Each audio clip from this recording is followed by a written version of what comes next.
tí ó wà pẹ̀lú wa láti ìgbà tó fi dé àkókò yìí.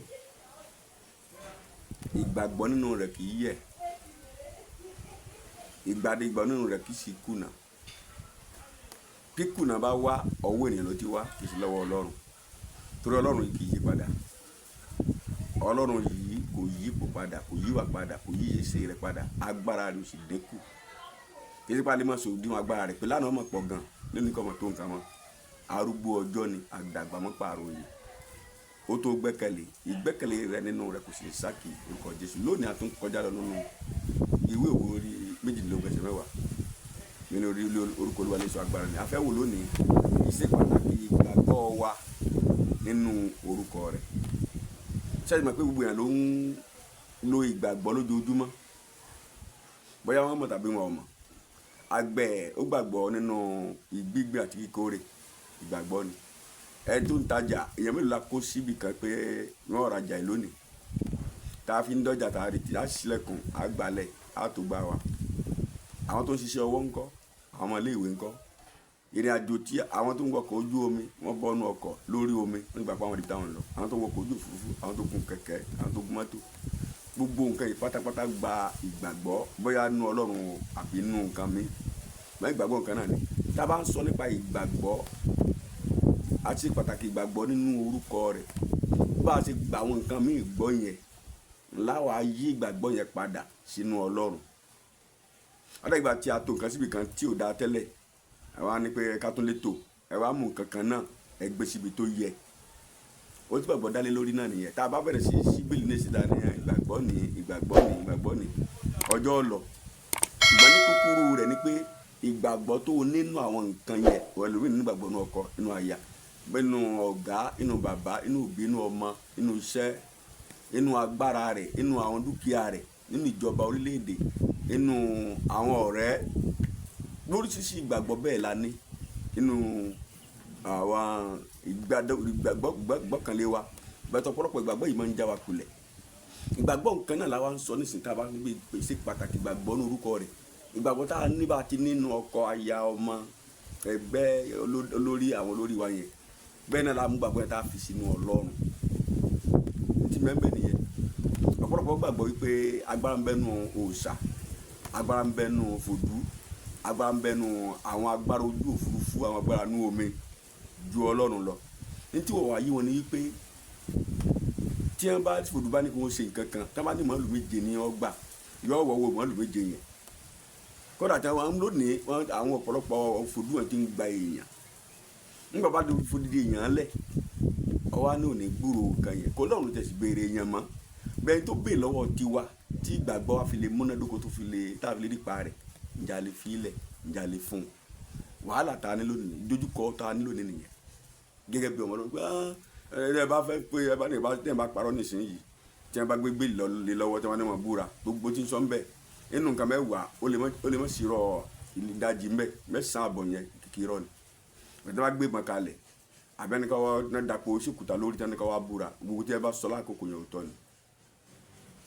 Lórí àgbàgbọ́ nù ọ̀rọ̀ Ọlọ́run, àgbàgbọ́ nù òkúta, àgbàgbọ́ nù orin, àgbàgbọ́ nù kan tá a tapolé lórí. Ìgbàgbọ́ nǹkan náà láwa ní bá ti gba òkúta gbọ́ náà láfi inú Ọlọ́run, á dẹ̀ rí pa rẹ̀. Etí tó fi dàbí pé bóyá fòdù lágbára ju orúkọ Olúwa lọ ni, àbí àwọn agbára nù omi, agbára orí òkè. Gbogbo àwọn òkúta wọ̀nyí, irin wọ̀nyí, odò wọ̀nyí, òkè wọ̀nyí tá a ló dá wọn, ìbọ́lọ́run náà ni. Àwọn yẹn ti wá wò pé nítorí pé Ọlọ́run ló dá wọn làwọn fi ń pè é, àwọn ti pa òkúta yẹn, odò yẹn, òkè yẹn, irin yẹn wá Ọlọ́run. Ní wọn bí dáadáa gbàgbọ́ Ọlọ́run lónìí kì í ṣe òkúta, kì í ṣe irin, kì í ṣe igi. Nípa Jésù láfi wọ́ Ọlọ́run. Jésù ju igi lọ, ju ni lọ, ju òkúta lọ, ju odò lọ, ó ju ẹranko lọ. Ẹranko ló táwọn ń pè, kí á ní Ọlọ́run táwọn ń pè táwọn ni. Òun ni ọba àwọn ṣáájú Ọlọ́run. Ní kò lè ṣe ẹranko kan tí Ọlọ́run dá ẹranko fún àwùlò wa ni o. Bẹ́ẹ̀ ẹ̀mí àmọ́ bá wọnú ẹranko lè sọ̀rọ̀ lóhùn pẹ̀lú èèyàn, ẹ̀mí àmọ́ tó gbénu rẹ̀ ni. Ṣùgbọ́n kò ní gbàgbọ́ tó gbé yẹn lọ. Ní Bíbélì sọ fún wa nínú iṣẹ́ Àpọ́stélì 4:12, Acts 4:12, Acts chapter 4:12. Ó ní ìgbàlà kò sí níbò mìíràn torí kò sorúkọ mìíràn tá a fún alábẹ́ ọ̀run tá a lè fi gbà wá là. Kò sí ìgbàlà níbò mìíràn, Acts chapter 4:12. Ní kò sorúkọ mìíràn lábẹ́ ọ̀run tá a lè fi gbà wá là.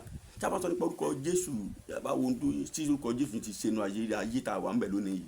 ṣé ìgbàlà tó bẹ́ẹ̀ mi bá ti nígbàlà orúkọ Jésù yẹn ni tí n bá nírètí ìyà nípẹ̀kun ṣé orúkọ yẹn ni àwa tá a sì ń gbọ́nà tá a bá ní ṣé kìí ṣe orúkọ yẹn náà ni. ẹ jẹ́ ká wọ àwọn tó ti nígbàlà bí irú tiwa àwọn tó ti kú àtàwọn tó wà láàyè.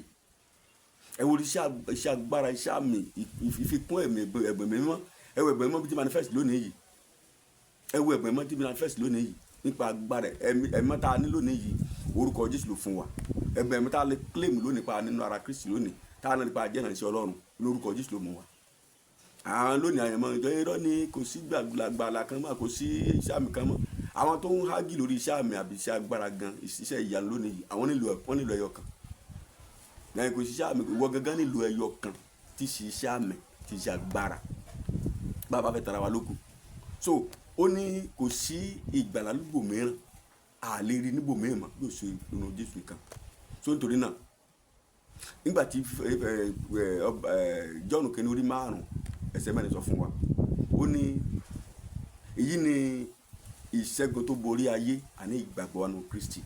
1 John 5:4 èyí ni ìṣẹ́gun tó borí ayé ìgbàgbọ́ wa nínú Kristi tó borí ìdánwò tó borí ìpọ́njú tó borí wàhálà tó borí ìyọnu tó borí àlà ojú oorun tó borí oríṣiríṣi gbogbo ọkọ ọ̀run ní o aya ọ̀run ní o gbogbo ń tẹ́lẹ̀ pè lógun ìgbàgbọ́ wa nínú orúkọ rẹ̀. bó sọ fún abá ti sígbàgbọ́ yẹn kú nínú nǹkan mẹ́ta ní tẹ́lẹ̀ sínú tó tọ́ báyìí á sì rí ipa rẹ̀. tó nítorí náà Hébérù orí 13:5 Hébérù 13:5 ó ní ó ti ṣèlérí pé òun ní fi wálẹ̀ òsì ní kọ̀ wálẹ̀. kí la tó wá nílò bàbá ń kọ́ mọ́lẹ̀ lónìí ìyá ń kọ́ mọ́lẹ̀ lónìí ọkọ ń kọ́ aya káyà ń kọ́kọ́ ọmọ òbí ọmọ ọ̀rẹ́ ẹgbẹ́ àwọn aládarí oríṣiríṣi àwọn tá a fọkàn lé wọn lè kọ̀ wá bẹ́ẹ̀ ó ní òun ní kọ̀ wálẹ̀ lọ ká Hébérù orí 13:5 ó ti ìlérí rẹ̀ tiẹ̀ yé àní mẹ́ni bẹ́ẹ̀ ni kò sí bẹ́ẹ̀ ni bẹ́ẹ̀ kọ́ ó ti ṣèlérí pé òun ní kọ̀ wálẹ̀ kó lè kọ́ ọ́lẹ̀ tí ò bá kọ́ ọ́lẹ̀ ó sọ ohun kankan ní òwe Kọ́ríńtà kejì orí 15 orin tí ẹ bá faramọ́ yìí tẹ́ ẹ bá kọ́lẹ̀ yóò gbé yín lẹ̀ gbídígbídígbídí bẹ́ẹ̀ tá a bá lè faramọ́ wa tá a bá dì mú yóò dì wá mú yóò sì jẹ́ àmúdó pẹ̀lú wa lórúkọ Jésù wa òun wòlíì pé Nàìjíríà wà lẹ́ gbọ́ ọmọdé tó wà náà lẹ́ rí